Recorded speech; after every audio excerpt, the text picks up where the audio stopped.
Good evening guys. Ito ang aking routine sa gabi. Ayan, magpapakulo na ako ng aking gamot. Yan po yung gamot na galing kay Dr. Tan. Napakabisa po niyan guys. Lalong-lalo na kung may mataas kang blood sugar. Blood sugar, cholesterol, kung may fatty liver ka, may gallstone, kidney stone. Kasi sa akin, yung mga sinabi ko, yun, meron ako nun. Tapos, mga 3 weeks na kung nainom nito, nagpa-blood chem ako, saka nagpa-ultrasound. Ayun. Yung bali yung bato ko, isa na lang. Yung sakit, yung kidney stone ko. Ayan siya guys, oh. Ayan yung pinapakuluan ko. Ang tubig niyan ay 2 baso at kalahati lang. Tapos, paiigayin ko hanggang sa maging 1 baso. Yun ang turo sa amin ni Dr. Tan. Sa mga may iniindang sakit, try nyo po.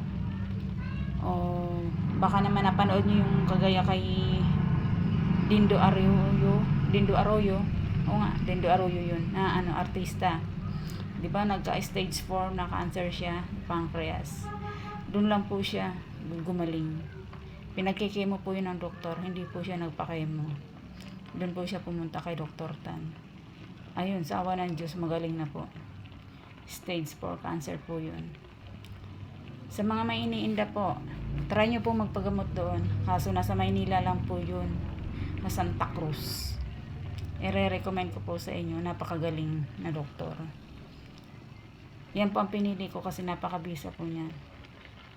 Pero po, mabisa talaga yan dahil ang lasa ay talaga naman na super pait.